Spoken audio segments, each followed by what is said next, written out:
Reste dans le silence, dans sa présence. Mets tes deux mains sur ton ventre. Et dis, Christ, je te remercie ce soir pour ta présence en moi par le Saint-Esprit. Je ne suis pas seul. Tu es avec moi. Ta présence est réelle, que je la sente ou pas. Tu ne peux pas mentir. Non seulement tu es en moi, mais tu es au milieu de nous. Tu as dit que tu es au milieu de nous chaque fois que 2 ou 3 sont assemblés en ton nom. Et tu nous as clairement dit, voici, je suis avec vous tous les jours jusqu'à la fin du monde. La fin du monde n'étant pas arrivée, tu es avec nous. Tu ne nous abandonnes pas. Tu ne nous délaisses pas. C'est pourquoi, Christ, rends-nous conscients de ta présence effective. Apprends-nous à pratiquer cette présence en nous et avec nous, afin que la réalité de Dieu devienne évidente dans ma vie. Merci pour ta présence effective. Amen. Assois-toi dans sa présence. Alléluia. Alléluia. Pratiquer la présence de Dieu est ce qui... Est-ce qu'on peut remonter nos retours, s'il vous plaît? Pratiquer la présence de Dieu est, merci, est le premier élément qui fortifie ma foi. Hier, nous avons vu cela dans la prière de l'église locale. Et je crois que l'une des choses difficiles à la pensée humaine, c'est d'accepter la réalité de la présence de Dieu avec elle, cette personne avec elle.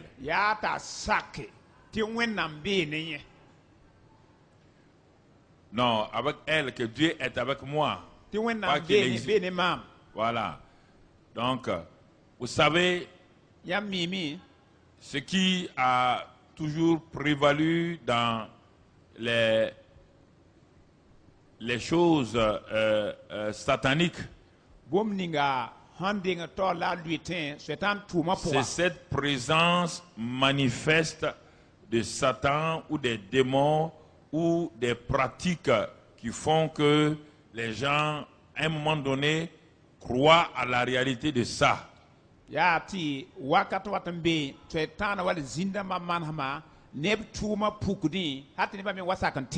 Et la première église, l'église jusque dans les années 325, au concile de Nicée,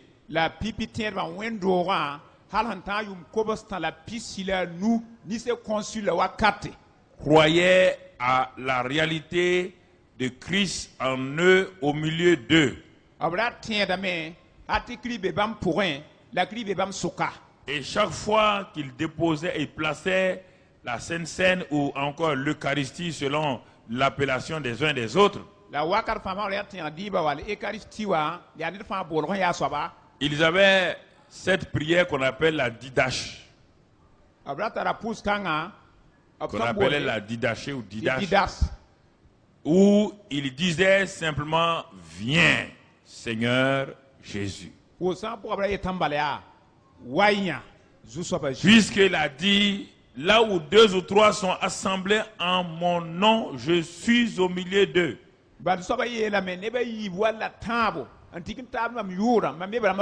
C'est ce qui a fait la force de l'église primitive. Alors, les intellectuels se sont introduits dans l'église. Et on a commencé à intellectualiser la réalité de Christ par des choses purement psychiques, mentales.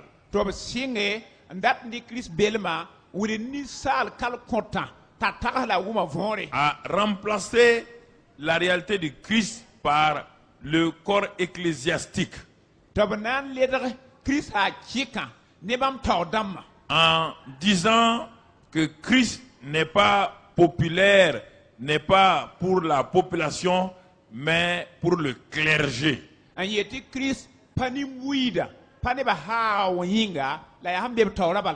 Que la parole de Dieu n'est pas pour le peuple, mais pour le clergé. Et on a constaté que l'Église a commencé à rentrer dans une période difficile. Et cela s'est précipité quand le grand empereur Constantin a accepté le christianisme sans être converti, sans être né de nouveau, et il a amené tout Rome, toute son armée à entrer dans le christianisme. Empereur Constantin, Et le christianisme est devenu religion d'État à Rome. Et c'est ainsi, pour lui donner une force, on a pris une fête païenne, on l'a remplacée par ce qu'on appelle Noël.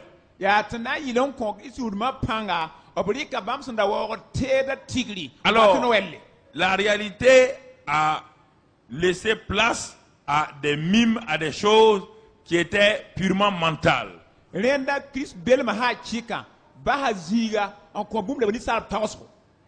Donc, tout ce qui était spirituel a commencé à disparaître. Et c'est ainsi que l'Église est entrée dans ce qu'on appelle le Moyen Âge plus tard.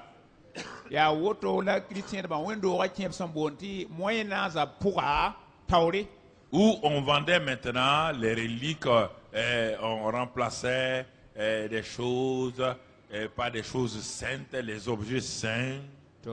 Parce que Christ était devenu trop saint pour les gens. Tout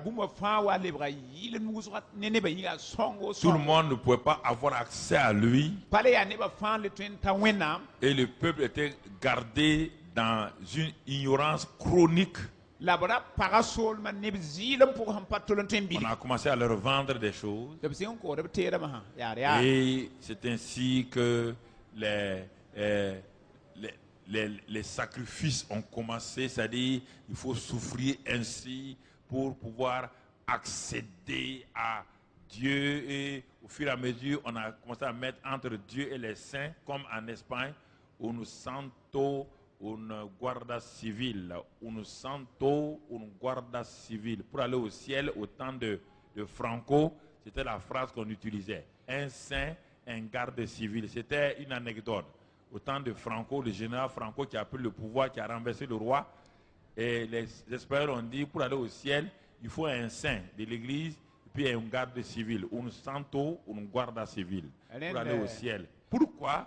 Parce que tout était devenu maintenant payant, tout était devenu quelque chose d'artificiel.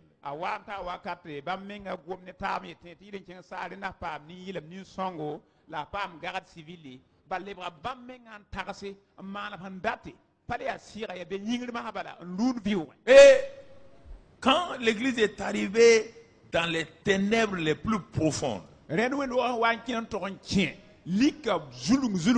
c'est en ce moment qu'un petit moine appelé Martin Luther.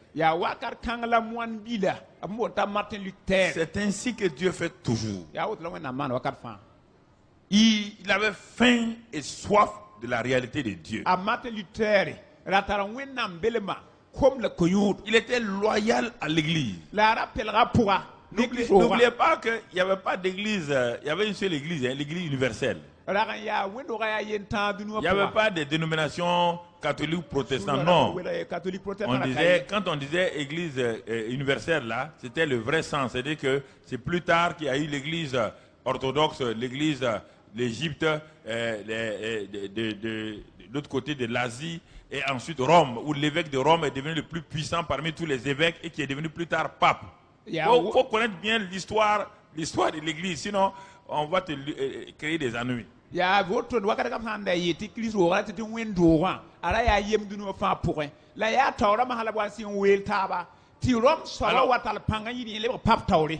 Alors, ce petit moine Martin Luther cherchait par tous les moyens, puisqu'on avait dit que la grâce ne suffisait pas, il fallait les œuvres. Alors,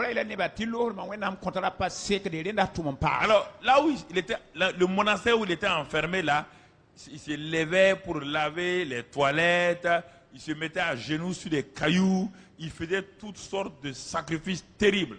Monastère Ninga. Un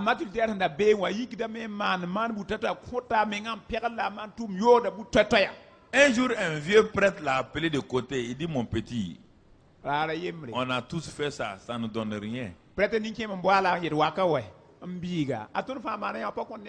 ce vieux prêtre-là lui a donné simplement Romains 1. Il dit, le juste vivra par la foi.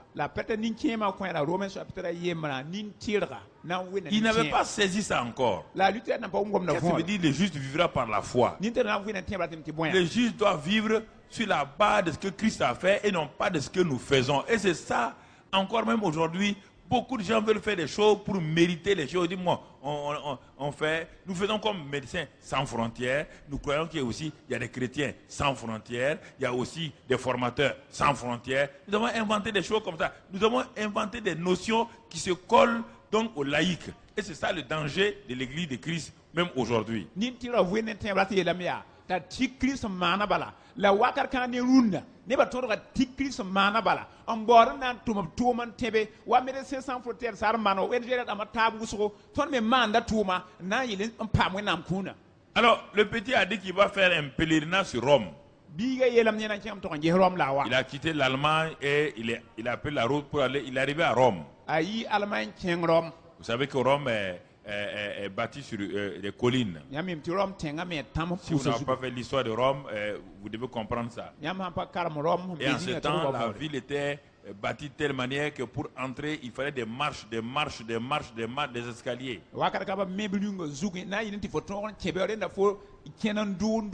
Le jeune moine Martin Luther a commencé à monter ces escaliers-là sur ses genoux. Quand il est arrivé à la dernière marche, ses genoux étaient sanglotants, du moins il y avait du sang partout. Quand il s'est levé pour s'arrêter, la voix de Dieu a retenti, le juste vivra par la foi. Il était choqué. Il dit, mais ce que le vieux prêtre m'a dit, c'est ce que Dieu vient de me révéler ici. Mais il est rentré, il est allé à l'église. Et c'est là qu'il s'est révolté. Il voyait beaucoup de prêtres prendre le vin. Il dit, tu es vin, tu resteras vin. Quand il célébrait la messe, il jouait avec ça.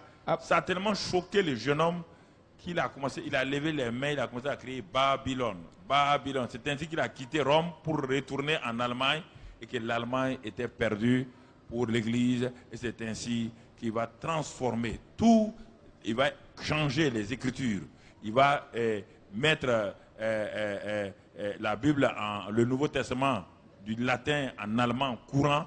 Et c'est ça qui a fait que l'Allemagne est partie en premier lieu parmi tous les pays de l'Europe. Et avec Gutenberg qui a inventé l'imprimerie, alors on a commencé à revoir la présence de Dieu qui revient parmi les gens. Dieu est devenu encore donc normal, ordinaire pour le peuple de Dieu. Résume cela, mon ami.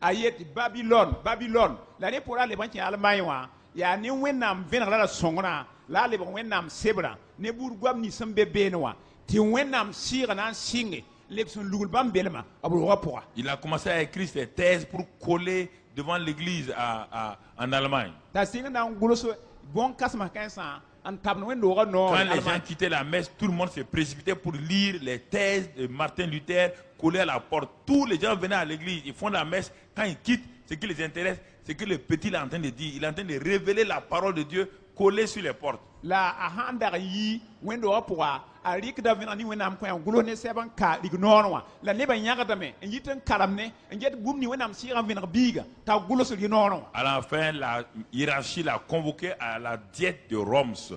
Worms, c'est pas la Rome, c'est W-O-R-M. Donc une diète où tous les grands cardinaux, on a amené les cardinaux les plus éloquents pour convaincre ce jeune homme là qu'il est dans l'erreur. La base tord windo ga tordam wala la Worms tawa toros la braton gomaneta sakambange tie minga tutugome ne yema bom ninga. Et l'Europe étant dirigée par ce qu'on appelle les seigneurs à l'époque. Les seigneurs sont des gens qui avaient des groupes, des maisons, des cerfs, des tout. Donc on a à cette conférence là, la diète de Rome, on a convoqué les cardinaux, les seigneurs, tous sont venus et le cardinal éloquent s'est levé. Il a commencé à parler et Luther est rentré dans ses souliers tellement il était éloquent. La wotone todaman tikta benoa obinyaka benere yehmino anta no minim tayiko ngome baswa Luther menga wa sulgome banewa gwamtara panga. Mais la foule qui était au dehors écoutait, la foule disait mais le petit là ce qu'il dit c'est juste. Quand le cardinal a fini de parler, on dit à Luther de se lever pour se défendre. La seule chose, il a levé les deux mains. Il dit Seigneur, je suis en tes mains. Je n'ai rien à dire car je ne suis pas un homme éloquent. Et là, la présence de Dieu est venue. Mon ami, la présence de Dieu est venue. Il y a un des seigneurs qui l'a kidnappé, allait le cacher dans son château. C'est pendant ce temps-là qu'il a eu le temps de traduire le Nouveau Testament du latin en allemand populaire. Et que les Allemands ont commencé à avoir accès aux Écritures. Et dès qu'ils ont accès aux Écritures, le Saint-Esprit a commencé à se mouvoir. Et c'est ça qu'on a appelé plus tard la Réforme. Et qui est devenu plus tard qu'on a appelé les protestants parce qu'ils protestent contre la hiérarchie. Voici l'histoire. Mais la présence de Dieu. Et Luther commençait à agir. Et Satan est venu personnellement contre lui. Personnellement. Parce qu'il était combattu par toute la hiérarchie. Un jour, il dormait dans sa maison. Et Satan a levé sa femme contre lui. Sa femme le harcelait. Et il ne savait pas quoi faire. Et une nuit, en plein hiver, il était couché sous sa couverture. Satan savait que s'il laisse ce jeune homme-là, il va ramener les gens à la lumière. Il est venu en personne rentrer dans sa chambre. Mais en ce temps, il ne savait pas que Luther avait déjà connu la présence de Dieu en lui et avec lui. Et sa présence, puisqu'il a une onction, cette onction négative a réveillé Luther. Quand Luther a enlevé la couverture de sa tête, il a vu Satan en personne. Il a dit Satan, c'est toi, non? Je n'ai pas le temps. Il s'est couché, il a mis la couverture sur lui. Satan est parti en fureur. Et c'est en ce moment-là que la présence de Dieu a envahi l'Allemagne. Vous comprenez, la présence de Dieu, c'est cela, frère. Chaque fois qu'elle est intellectualisée, chaque fois qu'elle est donc devenue mentale, elle devient psychique. Elle devient psychique En ce temps, les chrétiens n'en bénéficient pas. Ils en parlent de vérités théoriques, mais ils ne bénéficient pas de la réalité de la présence de Dieu. Les gens disent qu'il y a beaucoup de mouvements protestants. Non, c'est pas comme ça. Les gens ne comprennent pas. Luther n'est pas allé très loin. Il a ramené la présence de Dieu. Mais il est resté avec le baptême des enfants. Il est resté avec ces choses-là. Il a fallu que Dieu lève les anabaptistes. Et ils ont amené le baptême d'eau au nom de Jésus. Mais ils ne sont pas allés sur le Saint-Esprit. Dieu a enlevé les quakers. Les quakers sont venus avec un réveil de prière dans le silence. Après les quakers, Dieu a suscité les moraves, d'autres mouvements. Chaque fois que les gens ne faisaient pas tout, Dieu suscitait un nouveau mouvement, une personne. Et la personne ramène la présence de Dieu. Mais Satan a toujours lutté contre cette présence de Dieu. Parce qu'il sait que dès que les chrétiens sont conscients que Dieu est en eux et avec eux, lui n'a plus le pouvoir sur eux. Tout son pouvoir est brisé. Mais tant qu'il peut les tenir dans la pensée, qu'ils doivent se débrouiller, ils doivent faire des efforts, ils doivent eux-mêmes se débrouiller, Satan est content. Parce qu'il sait qu'aucun d'entre vous ne peut rien faire par lui-même. Et il sait que l'épuisement spirituel va arriver à un moment donné et on sera épuisé. C'est pourquoi il n'aime pas le message vivre la présence de Dieu. Et si tu négliges ça, ça veut dire qu'il est derrière toi en train de te dire non, c'est pas si important que ça. Il faut continuer à prier seulement. Il faut continuer à jeûner seulement. Il faut continuer à faire ça seulement. Non, ne laisse pas tomber tes affaires. Non, Dieu n'est pas comme ça. Non, c'est le pasteur Karambili qui raconte ça. Mais pourquoi il n'a pas dit ça avant? Pourquoi c'est maintenant qu'il dit ça? Voici comment il travaille dans la mentalité des gens. Pourtant, j'ai dit ça, répété. Si vous prenez pendant les 25 années dernières, j'ai répété, j'ai parlé. Je me suis couché ici. Même vous démontrer le silence, comment on peut faire tout.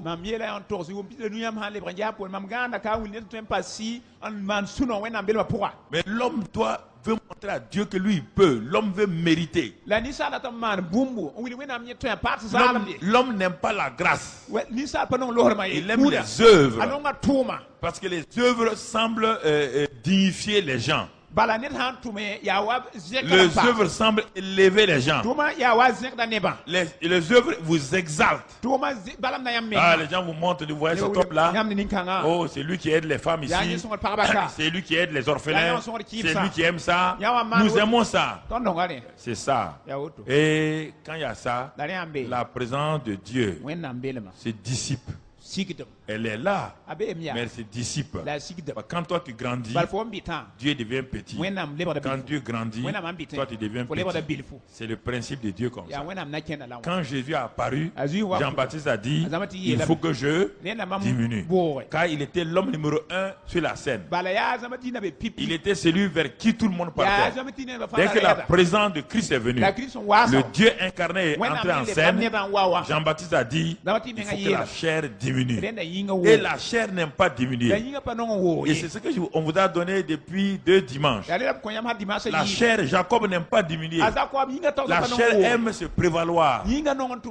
Mais Jean-Baptiste a dit, il faut que je diminue. Et il a eu raison. C'est quand Jean-Baptiste a diminué qu'on a vu le ministère de Jésus prendre de l'ampleur.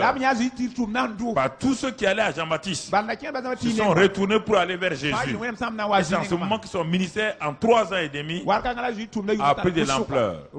Alors, aujourd'hui, qui t'empêche d'accepter la présence de Dieu avec toi? C'est toujours ta pensée, c'est toujours ta chair, c'est toujours les 5 sens qui sont toujours là pour te dire non. Non, on peut faire ça. On peut être chrétien et puis continuer à faire ses affaires. Il suffit de faire ça. Dieu aime ça. Regardez comment c'est subtil. Le monde, Satan. Quand on dit Satan là, Satan ne fait pas de mal, hein. Satan fait le bien. N'oubliez pas que l'arbre que Adam et Ève ont mangé, c'est l'arbre de quoi? Connaissant de quoi et quoi? D'abord de quoi? Et ensuite, alors le bien là. Regardez, Satan il imite. Il a inventé le communisme et le socialisme qui ressemblent au christianisme. Il a pris ça dans Actes. Karl Marx. Il était en Angleterre. Un jeune juif. Son papa était rabbin. À cause de l'argent, il a changé de religion. C'est en ce moment que Karl Marx s'est fâché. Il a sorti la fameuse phrase: la religion est l'opium du peuple. Beaucoup de gens dans les communistes l'ont dit, ils ne connaissent pas le sens, d'où ça vient. Le problème, c'est que beaucoup de gens parlent comme ça. Ils n'ont aucune éducation générale. Ils n'ont aucune connaissance générale. Parce que le monde laïque est très intelligent. Ils enlèvent tout ce qui est spirituel et vous offrent une carcasse. C'est comme en France, quand on parle de Napoléon, on présente Napoléon toujours comme un grand soldat, alors que Napoléon était basé uniquement sur la Bible. Il a gagné tous ses combats. Napoléon a perdu la grande bataille, donc en Belgique. Simplement ce jour-là, il n'a pas consulté Dieu. Quand les Français présentent Napoléon, on prend comme un homme exceptionnel. Non, c'était un homme qui était basé sur la parole de Dieu.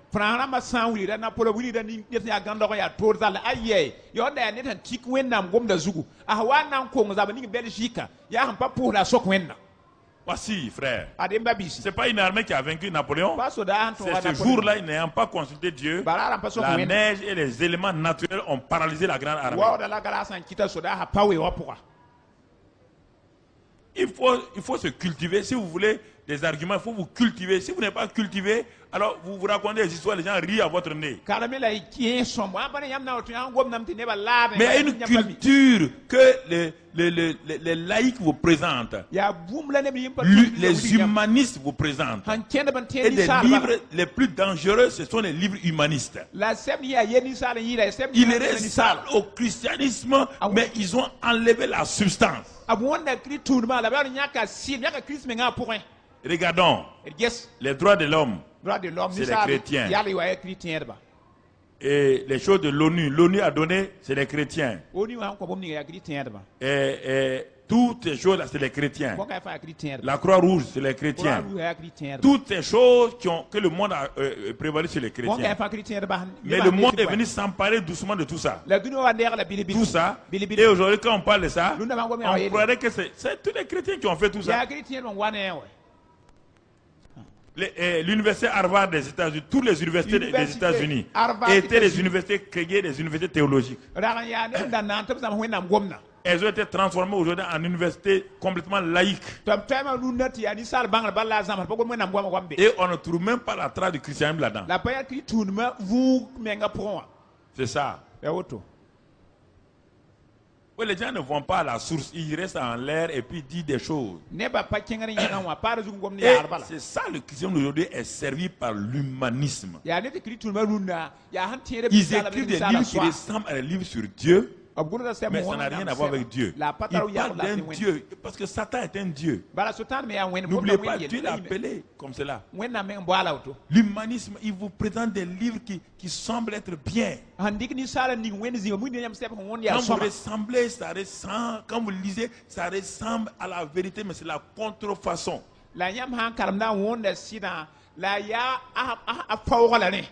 Oui. C'est comme les Chinois qui font des contrefaçons aujourd'hui extraordinaires. Mais un connaisseur, quand il prend ça, il regarde, il voit que non, c'est une contrefaçon. L'humanisme. Et l'ONU s'est engouffré là-dedans. Le nouvel ordre mondial, le nouvel ordre économique, sont des termes purement ésotériques. Il n'y a rien à voir avec l'économie. Tout ça pour disperser la présence de Dieu, pour évaporer la présence de Dieu, pour que les gens ne se concentrent pas sur la présence de Dieu. Il a inventé quelque chose qui ressemble au christianisme qu'on appelle le le nouvel âge, le New Age, où ils font textuellement ce qu'on fait. Tout ce que je vous ai dit hier là, ils le font. Ils se concentrent, ils respirent, ils ont introduit le yoga là-dedans, ils ont introduit les gestes là-dedans, ils ont introduit les mantras là-dedans. Alors quand tu regardes, tu vas te laisser prendre. Tu vois, mais ça ressemble à ce qu'on fait à l'église. Non, ça n'a rien à voir. Qui est la source? Dans le nouvel âge, on parle de nouvelle création. Dans le nouvel âge, on parle, nous sommes des dieux. Dans le nouvel âge, on parle de toutes ces choses-là. Et les livres là sont remplis dans les bibliothèques. Sont remplis. Si vous allez à Paris, vous regardez à la FNAC, vous regardez, c'est rempli de livres comme ça du nouvel âge. Masqués. Et des grands hommes d'État écrivent des choses là. Tout est masque. Tout est séduction. Et je vois plein de gens qui achètent ça, qui lisent. Plus ils lisent ça, plus la présence de Dieu n'est plus nécessaire. Puisque nous sommes tous des dieux. Des dieux liés à qui? Pas au grand Dieu. Voici le vrai problème. Alors c'est pourquoi chaque génération, la présence de Dieu a toujours été essayée d'être dissipée par Satan pour amener les chrétiens à vivre par eux-mêmes. On va faire ça, on va aller évangéliser, on va aller faire ceci ou cela, mais il ne parle pas de Jésus. Aujourd'hui, rares de chrétiens parlent de Jésus. Ils parlent de Dieu, ils parlent du Saint-Esprit, ils parlent des choses qu'on va faire. Alors que si vous enlevez Jésus, il n'y a plus rien. Il n'y a plus rien. Tout le monde a honte de parler de Jésus. À Paris aujourd'hui, si tu parles de Jésus, tout de suite, si tu parles de Dieu, les gens sont prêts à t'écouter. Mais à Paris, si tu dis Jésus, tout de suite là, il y a 5 ou 6 personnes qui vont t'attaquer. Ils n'aiment pas ça. Je suis là-bas il y a 40 ans. Même si vous êtes français, vous ne connaissez pas. Je connais bien Paris. C'est dominé par les marabouts sénégalais. C'est dominé par l'horoscope. C'est ça qui domine Paris. Il ne faut pas me dire autre chose. Mon ami. Mon ami. C'est ça. Donc, c'est pour vous dire que la présence de Dieu, elle est contrefaite par beaucoup de techniques mentales, psychiques. On dit le yoga donne le repos. Le yoga n'a jamais donné de repos. Jamais. Jamais. Ça vous donne la paix.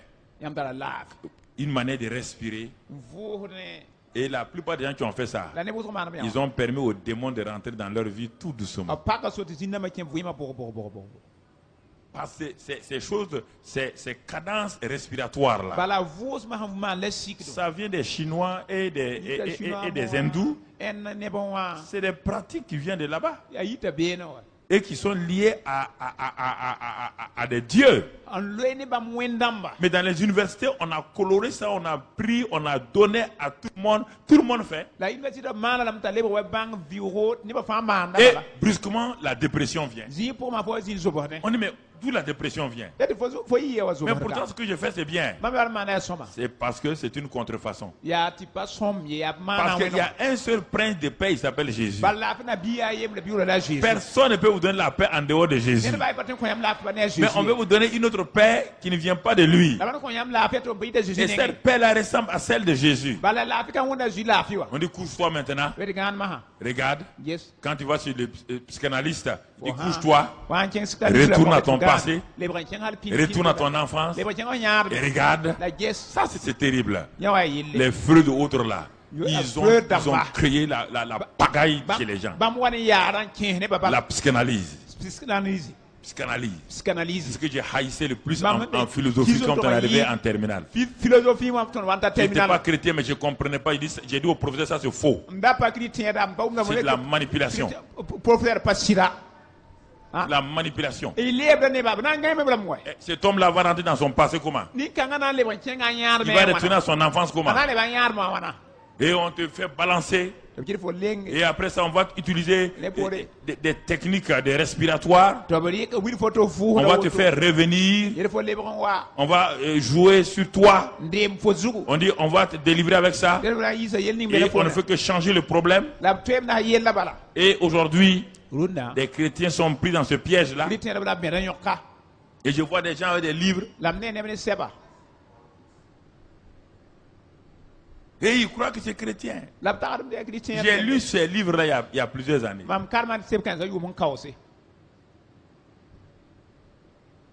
Les 7 hommes les plus riches du monde se sont réunis à Londres avant la grande crise économique de 29. Il y avait les patrons de l'acier, les patrons donc des journaux, les plus 7 riches du monde, que tout le monde entier admirait. Ils ont parlé et ils ont dit, nous-mêmes nous sommes en danger.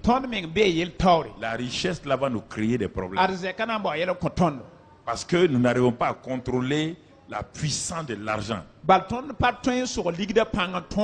Vous entendez? 15 ans plus tard, ils sont morts tous à un. Dépression, suicide. Les 7 riches du monde sont tous morts dans la violence, dans des asiles psychiatriques. Aucun n'est mort normalement. Et le monde nous cache cela. Je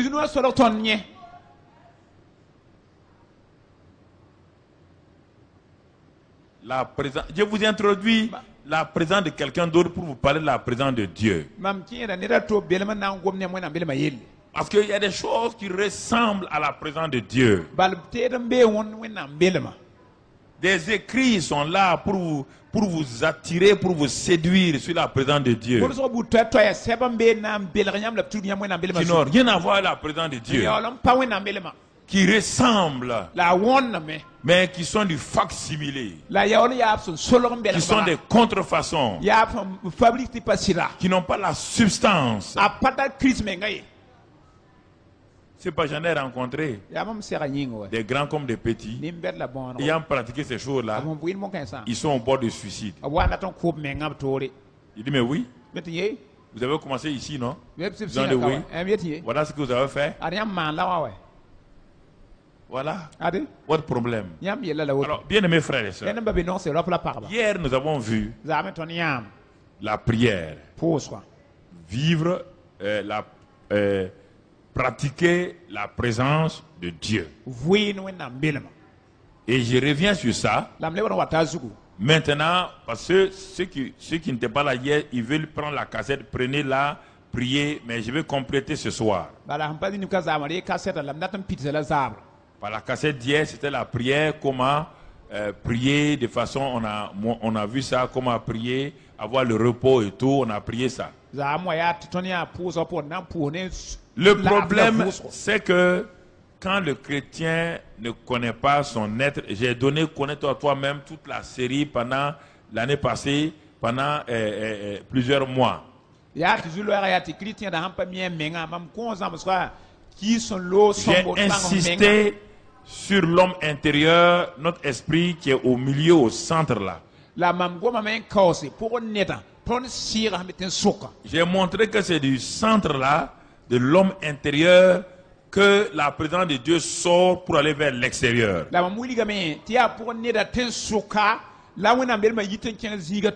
que les autres présents viennent toujours du dehors pour pénétrer, pour venir en vous et vous créer des problèmes. Et nous avons pas saisi exactement de quoi il s'agit. Et c'est pourquoi, en regardant attentivement la parole de Dieu, quand Dieu a créé l'homme, L'homme est le seul être qui est capable de recevoir la présence de Dieu et de la manifester.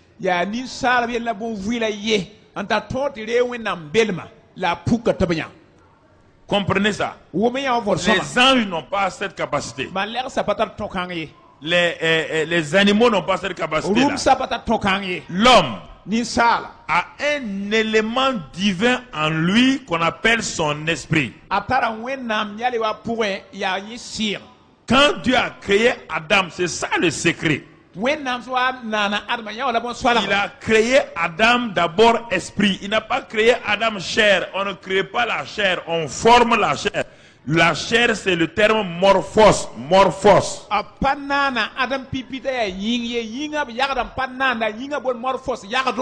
Morphologie. Dieu n'a pas créé le morphos. Le mot créé ne sied pas au morphos. Dieu est esprit. Il a créé un être humain à son image. Et quand, c'est pourquoi Genèse 1, on ne parle pas de former, on parle de créer. Et cet être humain, on ne le voyait pas, il n'était pas visible. Et c'est pourquoi quand il a créé homme et femme. Il y avait en Adam, il y avait l'homme et la femme.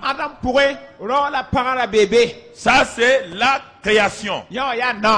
C'est à cette créature esprit-là,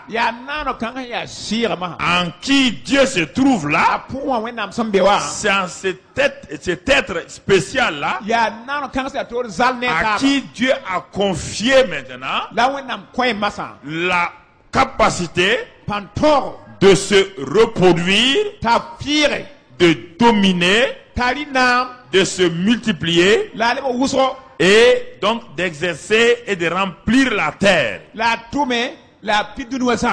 Ça, c'était au niveau de la création. Dans Genèse 2 maintenant, comme cet homme-là, on ne le voyait pas. Et il doit dominer sur les animaux qui ne sont pas créés à l'image de Dieu. Il doit dominer sur les arbres. Il y avait plusieurs mondes, le monde végétal, le monde animal, le monde minéral.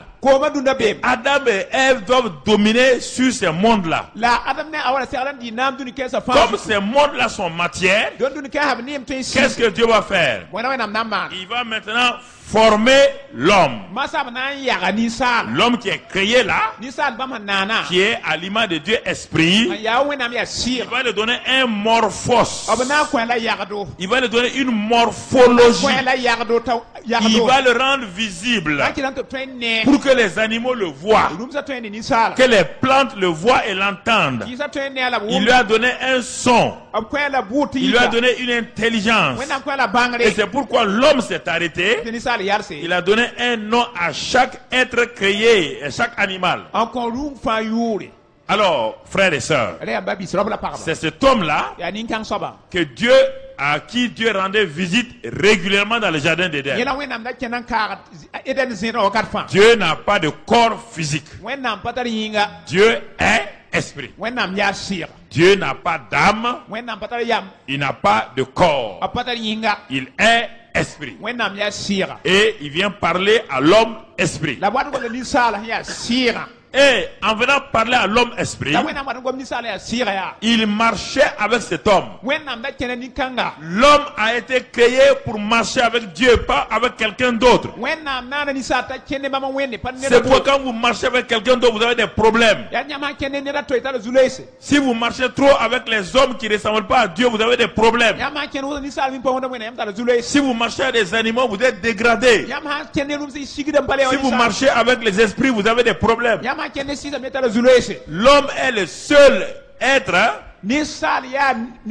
qui comprend Dieu Parce que Dieu étant esprit, l'homme est esprit, et les deux esprits parlent ensemble, communient ensemble, marchent ensemble. Mais le jour où l'homme et sa femme ont dit non à Dieu, la Bible dit que l'élément qui était divin, qui ressemblait à Dieu, s'en est allé. C'est ça qu'on appelle la mort spirituelle. Ça veut dire quoi? Il était là, cet élément-là était là, mais il ne fonctionnait plus. Il ne peut plus reconnaître Dieu. C'est-à-dire que ces sens-là étaient morts à Dieu. C'est pourquoi Dieu dit, faisons attention, s'il prend l'arbre de la vie là, s'il mange, il va rester éternellement dans le péché. Et Dieu a fermé la porte. Et il a mis l'homme au dehors. Alors, qu'est-ce qui va se passer? Dieu aime marcher avec les hommes. Il va commencer le retour sur la terre. Il va commencer avec Enoch. Ce n'est pas aller loin. Il va le faire avec Noé. Noé n'a pas persévéré. Il va le faire avec Abraham. Et c'est avec Abraham qu'il a commencé réellement à montrer que Dieu marche avec les hommes encore sur la terre. Il a commencé à marcher et à parler à Abraham. Mais Abraham avait une mentalité païenne. Puisqu'il est né là-bas en Mésopotamie. Il est né en Irak actuel. Derrière l'Euphrate. Et il était habitué aux idoles. Sa mentalité n'était pas changée. Son intelligence n'était pas renouvelée. Il ne comprenait pas Dieu. Comme nous tous quand nous sommes nés dans nos familles. Il n'y a aucun d'entre nous qui connaissait Dieu. Nous sommes étrangers à la vie divine. Nous sommes étrangers. Abraham était étranger. Il a fallu que Dieu aille pas à pas. Que Dieu lui parle pas à pas. Pour que cet homme-là commence à découvrir qu'il y a un être suprême appelé Dieu qui existe et qui veut marcher avec lui. Et il lui a fallu plus de 25 ans pour qu'Abraham commence à marcher avec Dieu. 24 ans il a titubé, 24 ans où il hésitait, où il y avait le doute en lui. C'est quand Abraham est rentré dans cette plénitude-là que maintenant on voit Dieu revenir sur la terre. Et dans Genèse 18, 19, il est venu sur la terre avec 2 anges à côté de lui. Et il vient rendre visite à Adam. Parce que Dieu aime marcher avec les hommes. C'est ça mon plaisir. C'est ça ma joie. Quand je suis seul dans ma chambre, Dieu est avec moi. Je suis, alléluia, je suis passionné de la présence de Dieu. Je suis un passionné. Je l'entends. Il est là avec moi. Je suis à l'aise. Je suis dans la paix, dans le repos. Ça c'est ma faiblesse et ma force. C'est pourquoi quand je parle, je ne peux pas me taire. Il y a un feu qui brûle en moi. Et je crois que je suis zélé.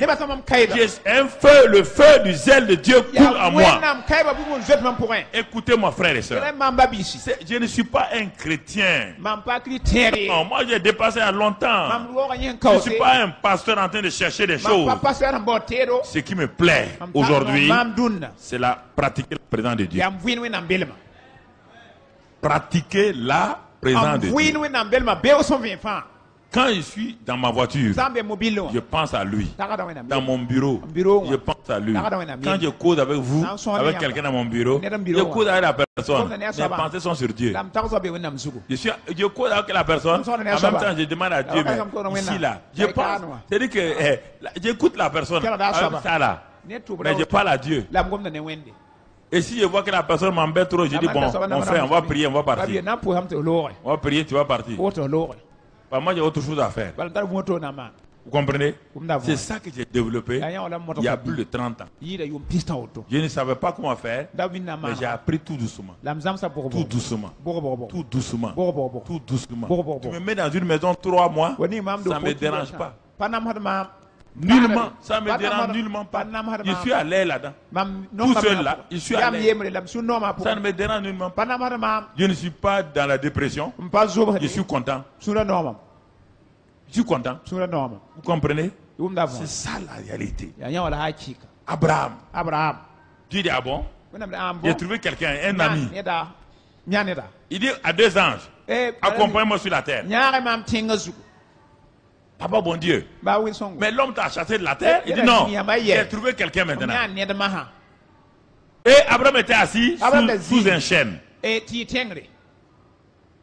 un jour, il voit 3 personnes en train de venir. Abraham, ses yeux spirituels sont habitués. Il a reconnu que Dieu était là. Et il se met à genoux devant celui du milieu. Et celui du milieu lui parle. Et continue, il parle avec lui. Il lui révèle pourquoi il est venu. Il est venu pour détruire Sodome et Gomorrhe. Il est venu pour donner un enfant à Abraham avec sa femme Sarai. Il est venu lui parler. C'est ça. Pratiquer la présence de Dieu. Quand vous pratiquez cette présence-là, vous n'êtes plus... depuis ce jour-là, Abraham a quitté l'inquiétude. Il a quitté l'incrédulité. Il était un ami de Dieu comme ça. Dieu lui parlait comme ça. Quand Dieu lui a dit d'aller sacrifier son fils, il n'a pas trouvé un problème. C'est ça l'amitié de Dieu. Parce qu'il sait que Dieu est avec lui. Le même Dieu qui a dit là, c'est avec cet enfant-là que tu auras ta postérité. Ne peut pas se contredire. Souvent vous croyez que Dieu se contredit. Dieu ne peut pas dire oui aujourd'hui et dire demain non. C'est lui qui vous a dit non là. C'est Satan qui vous a parlé. C'est vous qui inventez ça là. Dieu ne change jamais. Il veille sur sa parole. Non, non, mais Dieu m'a dit ça. Mais Dieu peut faire ça. Dieu est secrétaire général de Dieu. Sa Bible est déjà là. Il dit qu'il ne change pas la parole. Toi, tu vas venir dire, toi, tu viens chrétien tout de suite là. Tu vas venir dire à moi que Dieu peut changer. Il va changer quoi? Il va changer quoi? Depuis quand tu l'as vu changer? Tu veux changer le statut de Dieu? Tu veux changer le caractère de Dieu? Il dit, il n'y a aucune homme de variation en moi. Dieu ne peut pas varier. Tu comprends? Il n'y a aucune homme de variation. Si tu mets ça en termes de physique, tu vas trouver, en termes de science, tu vas trouver ça. Il n'y a aucune homme de variation. On ne peut pas, si on met Dieu dans des plateaux ou dans un laboratoire, il n'y a pas de variation. Sa température ne peut pas monter. On dit qu'on chauffe le fer à tant de degrés. La température de Dieu ne monte pas. Non, mon ami. Il ne change pas. Non, aucun homme de variation. Tu comprends, mon frère? C'est des vérités qu'il faut saisir dans ton cœur et rester là. Et c'est pourquoi Dieu va prendre plaisir de venir te parler. Il va se révéler à toi. Il va affermir ton cœur malgré tes difficultés. Ça ne veut pas dire que si Dieu te parle, tu n'as pas de difficultés. Hein? Au contraire, Satan va multiplier les difficultés pour te faire croire que ce n'est pas Dieu qui est avec toi. Mon frère, regardez, Abraham a marché, il est parti. Dieu est venu avec Isaac. Il est venu avec Jacob. Il a trouvé un homme selon son cœur. Il s'appelle. Il a trouvé Moïse. Il veut tout le temps. Il a commencé à marcher avec eux. Dieu est content. Il dit à Moïse, pratiquez ma présence. Il a dit, mais comment ça? Il dit, je vais te montrer. Dieu a montré, chaque génération a eu une manière de pratiquer la présence de Dieu. Au temps de Moïse là, Dieu dit, vous n'êtes pas né de nouveau encore. Et comme vous n'êtes pas né de nouveau, vous ne pouvez pas voir ma gloire et vivre. Donc, vous allez pratiquer ma présence. Je vais venir sous la forme d'un nuage. Et le nuage là ne sera pas trop loin au-dessus de vous. Pratiquez ça. Ça veut dire quoi? Devant chaque problème. Alléluia.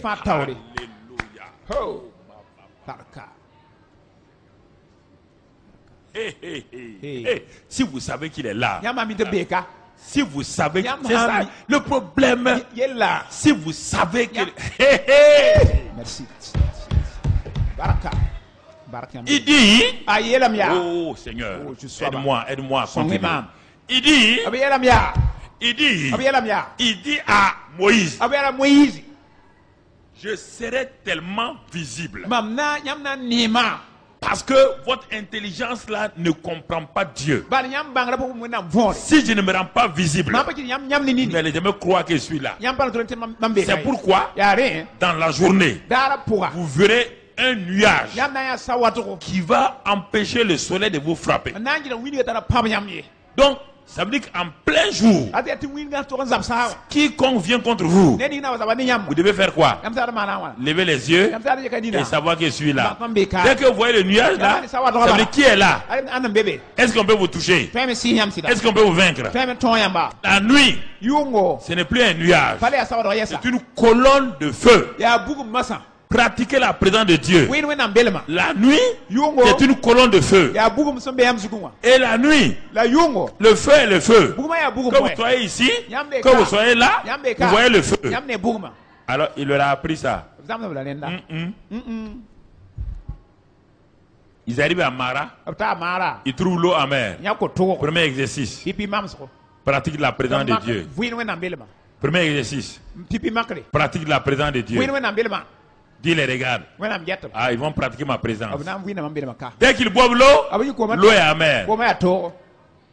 Personne ne lève les yeux pour regarder. Ne ba bazaka ni nan jesko. À Dieu qui est là. Ouais, non, Il n'est pas au ciel, hein. Babe sa. Il est là. Abe kan bamne. Il est plus bas que le cumulus nimbus. Ça, c'est le nom des nuages. C'est le nuage le plus bas. Le cumulus nimbus. La cumulus nimbus. Tu entends? Dieu est en bas de ça. Il est presque à la portée de la main. Écoutez, c'est ça.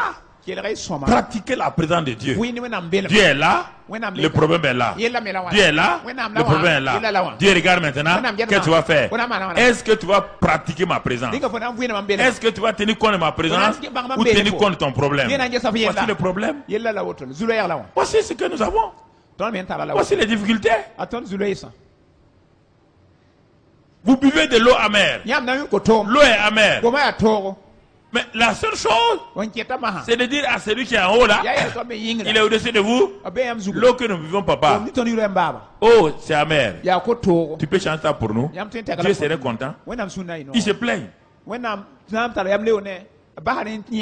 laisse la présence de Dieu et il s'en prenne à Moïse. Et puis Dieu entend ça. Dieu dit, premier exercice, déjà ils ont échoué. Personne n'a levé les yeux vers moi. Personne. 2 millions de personnes. Personne n'a levé les yeux pour me dire, oh Dieu, l'eau là est amère. Non, ils s'en prennent à Moïse. Ah, Dieu dit, ah bon? Coupe un bois, mets dans l'eau, l'amertume va partir. Je voulais je voulais leur montrer à travers les eaux de Mara que toute personne qui vient dans ce monde-là, qui vit dans l'amertume, qui lève les yeux, qui voit ma présence, qui pratique ma présence, moi j'enlève l'amertume de sa vie. C'était le premier exercice. Plein de gens d'entre vous, vous êtes remplis d'amertume. Amertume contre votre ancien mari, amertume contre vos anciennes femmes, amertume contre vos parents, amertume contre tout, rempli de haine, de rejet. La première pratique, la présence de Dieu, c'est face à votre amertume. Dieu vient guérir les amertumes. Mais il veut que vous expérimentez vous-même. Il ne veut pas passer par le pasteur, par Moïse ou votre pasteur. Dieu aurait voulu que ce peuple-là, eux-mêmes, ils puissent transformer leur amertume en eau douce. Ouais, les deux mots, l'amertume et eau douce. Dans le fruit de l'esprit, Galates 5, verset 19, 22, vous allez trouver la douceur là-bas. La douceur fait partie du fruit de l'esprit. C'est-à-dire que quand on pratique la présence de Dieu. Nous, on n'a pas Dieu comme un nuage aujourd'hui. Nous, on a Dieu en nous. Là où ton ventre posé là, tout je vais te le montrer. Mais tu fais la même chose. Tu laisses Dieu en toi et tu exprimes ton amertume aux gens.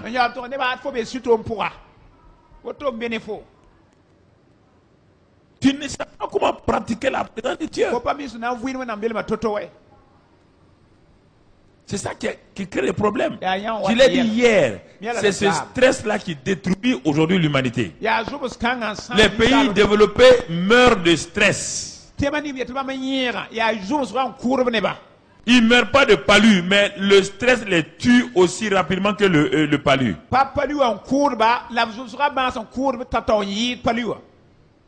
Ils meurent comme les gens meurent de palu, c'est la même chose. Pourquoi? Parce que le stress va à l'intérieur, tient l'intérieur. Vous croyez? Oui. Premier exercice. Pratiquez la présence de Dieu. Dieu est au-dessus de vous. L'eau de l'amertume est là. Dis simplement à Dieu, l'eau là est amère. Je vous ai dit ça hier. Quand il y a l'amertume en vous, vous ne pouvez pas pardonner. Parce qu'on vous a tellement fait du mal. On vous a tellement détruit. Posez vos mains. Tout de suite, je vais vous montrer. Invoquez sa présence. Dites-lui, je suis tellement dans l'amertume. Mon âme est dans l'amertume. Parce que j'ai été blessé, rejeté, bafoué, humilié. Mais toi, qui es capable de tout supporter, toi le Christ, oh, je me décharge sur toi. Et vous voyez, frères et sœurs, que ça devient une réalité. Je ne sais pas si depuis hier quelques-uns ont expérimenté ça et ils ont reçu la paix. Si depuis hier soir, est-ce que vous avez expérimenté ça ce matin? Est-ce que hier soir ou hier nuit, et qu'avez-vous reçu, mon ami? Je ne sais pas, je ne veux pas que tu lèves la main. Mais si tu viens écouter, tu n'expérimentes pas. Ça là, c'est à expérimenter. Ça ne vous servira à rien si vous n'expérimentez pas. La femme doit expérimenter, l'homme doit expérimenter, et les deux peuvent expérimenter ensemble. Simplement. Premier examen, premier échec. Dieu a continué avec eux. Dieu a continué avec eux. Ils arrivent à un endroit, ils ont dit il n'y a pas de l'eau à boire. Il n'y a pas d'eau à boire. Et Dieu était encore là. Dieu dit cette fois-ci là, ils ne vont pas faire comme à Mara. Non, non, non. Ils font la même erreur.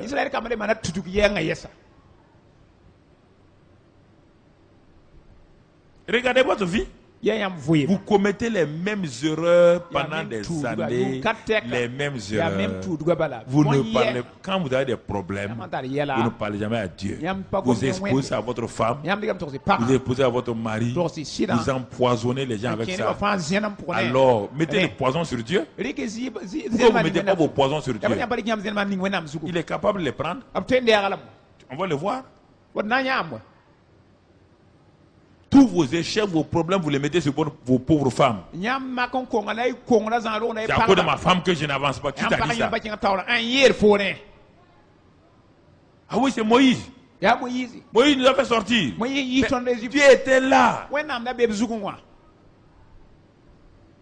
Le même Dieu répond à Moïse. Il dit, mais ce peuple-là, je ne les comprends pas. Donc, mais ils ne savent pas que je suis là alors. Moïse lui dit qu'il ne sait pas. Hein. Ce que moi je sais, le jour que moi je t'ai rencontré au buisson ardent, je n'ai plus douté de ta présence. Quand tu es arrivé, Dieu, à me convaincre que tu es avec moi, d'aller chez Pharaon là, dès que tu m'as dit ça, et que je suis allé, j'ai vu comment tu as été avec moi chez Pharaon, jusqu'à ce jour-là, je n'ai plus jamais douté de ta présence avec moi, même si je ne te vois pas. Mais eux là n'ont pas vu ça, Dieu. Sois patient avec eux. Ils n'ont pas expérimenté ça. Dieu dit ok, on va aller Moïse. Alors, frappe le rocher. Ils ont frappé le rocher. Regardez, un rocher dur. Il frappe le rocher. Et le Dieu qui est là fait sortir l'eau du rocher. Tout le monde sait qu'aucun homme ne peut faire sortir de l'eau d'un rocher. Pratiquer la présence de Dieu va faire sortir de l'eau vive dans des situations les plus difficiles de votre vie. Pour vous abreuver, mais vous ne voulez pas. Vous voulez aller prier, vous voulez aller jeûner. C'est très bon. Il y a des moments de jeûner, il y a des moments de prier, il y a des moments où on pratique la présence de Dieu. Comprenez? Dieu dit on va avancer. Ils avancent. Ils ont dit à Moïse, un jour ils disent à Moïse, quand on était en Israël, en Égypte là, nous on mangeait bien. On avait des légumes en abondance. On avait la viande partout. Mais depuis qu'on est ici là, il n'y a rien. Ton Dieu là n'est pas capable. C'est votre raisonnement. Vous raisonnez comme ça? C'est comme ça que vous raisonnez. Ah bon? Il dit, qu'est-ce que vous voulez? Nous, on n'a pas mangé la viande. Et d'abord, là, on a faim. Dieu dit à Moïse, laisse. Dis-leur de lever la tête. Il lève la tête. Il dit, demain matin, levez-vous. De la présence du nuage là, il y a une nourriture qui a commencé à tomber. Quand ils sont sortis pour ramasser, ils ont dit qu'est-ce que c'est? C'est le nom qui est devenu man. Man veut dire qu'est-ce que c'est? Mais ça vient de Dieu. Et c'est ça qu'ils ont mangé 40 ans sans tomber malade, sans rien. Rien. Pratiquer la présence de Dieu amène une vie. Romains 8:11. Si l'esprit de celui qui a ressuscité Christ est en vous, donne la vie à votre corps mortel. Textuellement.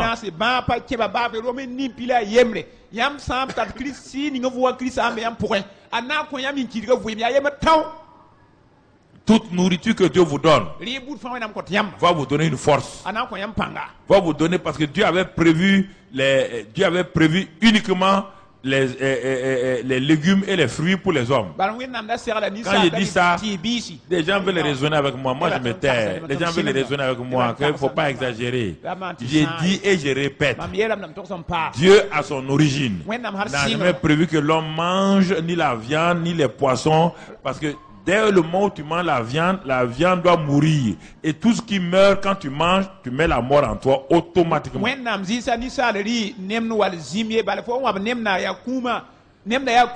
qu'à appeler ça protéine, théine. Tout ce qui meurt et qui rentre en toi produit la mort. C'est pourquoi les vaisseaux sanguins deviennent durs. Voilà. C'est pourquoi les artères deviennent dures. Et c'est ça. Quand je dis ça, les gens veulent non, moi, bon, vous parlez, je ne vous écoute pas. Moi, je ne peux pas vous écouter. Moi, je sais ce que je fais avec la Bible. Vous comprenez? Dieu a donné la manne. Deuxièmement, quand Dieu voulait donner, il voulait donner la viande. Qu'est-ce qu'il a donné? Les cailles. Et tout le monde sait aujourd'hui que les œufs de caille sont sans cholestérol. Tout le monde le sait. Dieu ne donne pas n'importe quoi aux gens.